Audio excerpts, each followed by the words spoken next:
जो सागर में जल भरे प्यास कभी न जाए, संसार के सुख में बसा मन तृप्ति न पाए। अर्थात जैसे एक खाली घड़ा भरने पर भी प्यास नहीं बुझाता, वैसे ही संसार के सुख साधनों में जीवन जीने वाला व्यक्ति कभी सचित्र या मन तृप्त नहीं हो पाता। सच्ची संतुष्टि केवल आत्मज्ञान और प्रेम से ही मिलती है। हरे कृष्णा। आप सभी का दिन शुभ और मंगलमय हो। आज दिनांक 28 नवंबर गुरुवार और आज मार्गशीर्ष मास के कृष्ण पक्ष की त्रयोदशी तिथि है। त्रयोदशी तिथि आज सुबह 6:24 से प्रारंभ हुई है। सारा दिन त्रयोदशी तिथि रहेगी और 29 नवंबर शुक्रवार को सुबह 8:40 पर तिथि समाप्त होगी। आज आप सुनेंगे मार्गशीर्ष मास के 13वें अध्याय की कथा। और इससे पहले एक दिन आपने कार्तिक मास में सिर्फ भगवान और एक ब्राह्मण की भक्ति की कहानी सुनी थी। आज आप उसी क्रम में राजकन्या, जो कि ब्राह्मण कन्या के सहेली थी, उनकी और राजा भगवान शिलपिल्ले की कहानी। इसके बाद आप आज का महात्म और आज की कहानी सुनेंगे। कहानी सुनने के बाद आप कमेंट में ज़रूर बताइएगा कि यह कहानी आपको कैसी लगी। एक राजा की कन्या थी और दूसरी जमींदार की कन्या थी। एक दिन राजा के महल में एक संत भगवान पधारे। वे संत प्रेम से महल में कुछ दिन विराजे। राजा और जमींदार दोनों की कन्याएं महल में खेल रही थीं। उसी समय उनकी दृष्टि संत की ओर गई और उस समय भगवान अपने शालिग्राम जी की सेवा में मग्न थे। उन दोनों कन्याओं ने देखा कि संत जी एक गोल काले पत्थर जी को स्नान करवा रहे हैं। सुंदर तुलसी दल पधार रहे हैं, प्रेम से पद गाकर सुना रहे हैं, चंदन और सुगंध अर्पण कर रहे हैं, भोग अर्पण कर रहे हैं। संतों ने कहा कि जिस समय की यह घटना है उस समय उनकी उम्र 8 वर्ष की थी। उन दोनों कन्याओं ने संत भगवान से कहा कि आप यह क्या कर रहे हैं। संत भगवान ने उन दोनों को बताया कि यह पत्थर नहीं अपितु स्वयं श्री हरि भगवान हैं और मैं इनकी सेवा कर रहा था। संत जी ने उन दोनों को भगवान का चरणामृत और प्रसाद भी दिया, जिससे उनके मन में भी सेवा करने की उत्कंठा हुई। संत जी का महल में प्रवचन भी हुआ, जिसे सुनकर दोनों कन्याओं के हृदय में और अधिक भक्त प्रेम जाग उठा।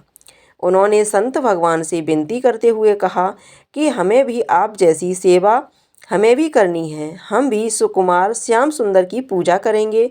हमें आप ठाकुर जी की मूर्ति दीजिए। उन दोनों के मन में भाव आया कि यही संत हमारे सद्गुरु भगवान हैं। उन संत ने दोनों कन्याओं के भाव को देखकर मन में विचार किया कि यह दोनों तो अभी बहुत कम आयु की हैं, बच्चियां हैं। कहीं भगवान की सेवा में कोई त्रुटि ना हो जाए, कोई अपराध ना हो जाए। शिष्य के द्वारा यदि त्रुटि हो जाए तो अपराध गुरु को लगता है। संत ने सोचा कि जब यह बड़ी हो जाएंगी तब हम इन्हें भगवान की मूर्ति प्रदान करेंगे।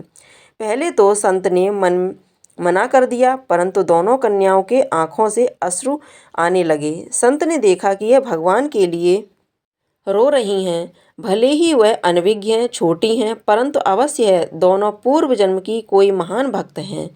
संत जी ने विचार किया कि बचपन से ही दोनों को भगवान की सेवा का अभ्यास भी कराना है और अपराध से भी बचाना है।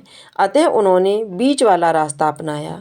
दोपहर के समय जब संत भगवान शौच आदि क्रियाएं करने नदी के किनारे गए थे, वह नदी के तट से उन्होंने 2 काले पत्थर उठाकर साथ लेकर आए। संत जी ने वह साधारण काले पत्थर दोनों कन्याओं को प्रदान किए और कहा, जैसे हम सेवा करते हैं ठीक उसी तरह तुम नित्य इनकी सेवा करना। जब कन्याओं ने कहा कि इनका नाम क्या है, तब संत ने कहा, तुम्हारे इन भगवान का नाम शिलपिल्ले जी है। गुरुदेव के आज्ञानुसार दोनों प्रेम से सेवा करने लगीं। सेवा करते करते उनके हृदय में बड़ा भारी अनुराग बढ़ गया। कभी वह कीर्तन करती, कभी नृत्य करती, दोनों आनंद में मग्न रहने लगीं। संत ने तो केवल साधारण पत्थर प्रदान किए थे, न कोई शालिग्राम है, न भगवान है, न भगवान का श्री विग्रह है, परंतु गुरुदेव के वचनों में ऐसा दृढ़ विश्वास था कि इनकी सेवा सिद्ध होने लगी। उन दोनों को कभी उन शिलाओं में श्री कृष्ण के दर्शन होते, कभी श्री कृष्ण उनसे बातें करते और कभी कभी मंद मंद मुस्कुराते। भगवान तो भावग्राही हैं, जो कोई शुद्ध सरल भाव से उनकी सेवा करे, उन पर प्रभु रीझ जाते हैं। इस तरह नाम जप करती, संतवाणी का गायन करती, कीर्तन करती, नृत्य करती और सारा समय शिल्पिल्ले ठाकुर की सेवा में मग्न रहती। शालिग्राम भगवान की जय, कृष्ण भगवान की जय। अब आप सुनेंगे आज के अध्याय की कथा। ऋषि बोले, हे सूत, हे महाभाग, हे सूत, हे बोलने वालों में श्रेष्ठ, पुरुषोत्तम के सेवन से राजा दृढ़धनवा शोभन राज्य, पुत्र आदि तथा पतिव्रता स्त्री को किस तरह प्राप्त किया और योगियों को भी दुर्लभ भगवान के लोक को किस तरह प्राप्त हुआ। हे तात, आपके मुख कमल के बराबर कथानुसार सुनने वाले हम लोगों को अमृतपान करने वाले के समान कथामृतपान से तृप्ति नहीं होती है। इस कारण से इस पुरातन इतिहास को विस्तार पूर्वक कहिए। हमारे भाग्य के बल से ही ब्रह्मा ने आपको दिखलाया है। सूत जी बोले, हे विप्रलोक, सनातन मुनि नारायण ने इस पुरातन इतिहास को नारद जी के प्रति कहा है। वही इतिहास इस समय मैं आप लोगों को सुनाता हूँ। मैंने जैसा गुरु के मुख से राजा दृढ़धनवा का पापनाशक चरित्र पढ़ा है, उसको सब मुनि श्रवण करें। श्री नारायण बोले, हे ब्रह्मन नारद मुनि, सुनिए। मैं पवित्र करने वाली गंगा के समान राजा दृढ़धनवा की सुंदर तथा प्राचीन कथा कहूँगा। हृदय से सुनिएगा। देश का रक्षक, श्रीमान, बुद्धिमान तथा सत्य पराक्रमी चित्रधर्मा नाम का राजा था। उसको दृढ़धनवा नाम से प्रसिद्ध, अति तेजस्वी, सब गुणों से युक्त, सत्य बोलने वाला, धर्मात्मा और पवित्र आचरण वाला पुत्र हुआ। कान तक लंबे नेत्र वाला, चौड़ी छाती वाला, बड़ी भुजा वाला, महातेजस्वी वह राजा दृढ़धनवा प्रशस्त्र गुण समूहों के साथ साथ बढ़ता गया। वह चतुर राजा दृढ़धनवा प्रसन्नता के साथ गुरु के मुख से एक बार कहने मात्र से पूर्व में किए हुए काम के व्याकरण आदि 6 अंगों के साथ 4 वेदों का अध्ययन कर, गुरु को दक्षिणा देकर और विधि पूर्वक उनकी पूजा कर, बुद्धिमान राजा गुरु की आज्ञा से पिता चित्रधर्मा के पुर को गया। अपने नगर में वास करने वाले प्रजा वर्ग के नेत्रों को आनंदित करता हुआ, जिस पुत्र को देखकर राजा चित्रधर्मा भी अत्यंत हर्ष को प्राप्त हुए। पुत्र जवान हो, संपूर्ण धर्म हो, जानने वाला हो और प्रजा पालन में समर्थ हो, इससे बढ़कर सार शून्य इस संसार में और क्या है, अर्थात कुछ नहीं है। अब मैं 2 भुजा वाले मुरली बंसी को धारण करने वाले, प्रसन्न मुख वाले, शांत तथा भक्तों को अभय देने वाले श्री कृष्णचंद्र की आराधना करता हूँ। जिस तरह ध्रुव, अम्बरीश, प्रमुख राजा और शिव, रतिदेव, शशबिंदु, भागीरथ, भीष्म, विदुर, दुष्यंत और भरत, उत्तानपाद, प्रहलाद, विभीषण, ये सब राजा तथा और अन्य राजा लोग भी अनेकों लोगों को त्याग कर इस अनित्य शरीर से पुरुषोत्तम भगवान का आराधना किया करते हैं, नित्य विष्णु पद को चले गए। उसी तरह स्त्री, मकान, पुत्र आदि में स्नेह में बंधन को तोड़कर वन में जाकर हरि का सेवन करना हमारा भी कर्तव्य है। ऐसा मन में निश्चय कर समर्थ राजा दृढ़धनवा को राज्य का भार देकर स्वयं विरक्त हो शीघ्र पुलह ऋषि के आश्रम को चला गया। वहां जाकर संपूर्ण कामनाओं से निष्प्रस हो और भोजन त्याग कर हर समय मन से श्री कृष्णचंद्र का स्मरण करता हुआ तप करने लगा। कुछ समय तक तप करके वह राजा चित्रवर्मा हरि भगवान के परम धाम को चला गया। राजा दृढ़धनवा ने भी अपने पिता की वैष्णवी गति को सुना। उस समय पिता के परम धाम गमन से हर्ष और वियोग होने से शोक युक्त राजा दृढ़धनवा पितृभक्ति के विद्वानों के वचन में स्थिति होकर पारलौकिक क्रिया को करने लगा। नीति शास्त्र में विशारद राजा दृढ़धनवा अत्यंत शोभित पवित्र पुष्करावर्त नगर में राज्य करने लगा। अच्छे स्वभाव वाली विदर्भराज की कन्या उसकी स्त्री गुणसुंदरी नाम की थी। पृथ्वी पर रूप में उसके समान दूसरी स्त्री नहीं थी।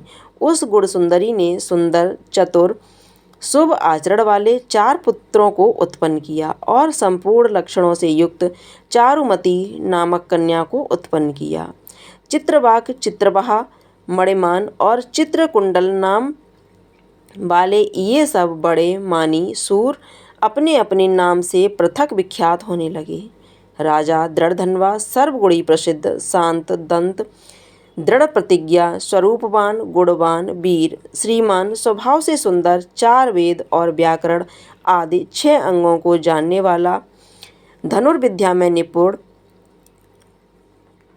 और शत्रु समुदाय का नाश करने वाला, क्षमा में पृथ्वी के समान, गंभीरता में समुद्र के समान, प्रसन्नता में शंकर के समान, एक पत्नी व्रत को करने वाले, दूसरे रामचंद्र के समान अत्यंत उग्र, पराक्रमशाली, दूसरे कार्तवीर के समान था। नारायण बोले, एक समय रात्रि में शयन किए हुए उस राजा दृढ़धनवा को चिंता हुई कि वह वैभव किस महान पुण्य के कारण हमें प्राप्त हुआ है। न तो मैंने तप किया, न तो दान किया, न तो कहीं पर कुछ हवन किया।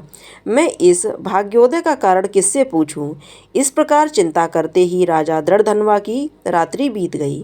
प्रातःकाल ब्रह्म मुहूर्त में उठकर विधिपूर्वक स्नान कर सूर्य को उदय होने से पूर्व सूर्य नारायण का नमस्कार कर भगवान की पूजा कर, अर्थात देव मंदिरों में जाकर देवता का पूजन कर, ब्राह्मणों को दान देकर तथा नमस्कार करके घोड़े पर सवार हो गया। उसके बाद शिकार खेलने की इच्छा से शीघ्र वन को गया। वहाँ पर बहुत से मृग, सिंह और गाय चर रहे थे। वहाँ उसने शिकार किया। उसी समय राजा दृढ़धनवा के बाण से घायल होकर कोई मृग बाण सहित शीघ्र एक वन से दूसरे वन को चला गया। रुधिर गिरे हुए मार्ग से राजा भी मृग के पीछे गया, परंतु मृग कहीं झाड़ी में छिप गया और राजा उस वन में उसे खोजता ही रह गया। प्यास से व्याकुल उस राजा ने समुद्र के समान एक तालाब को देखा। वहाँ जल्दी से जाकर और पानी पीकर तीर पर चला।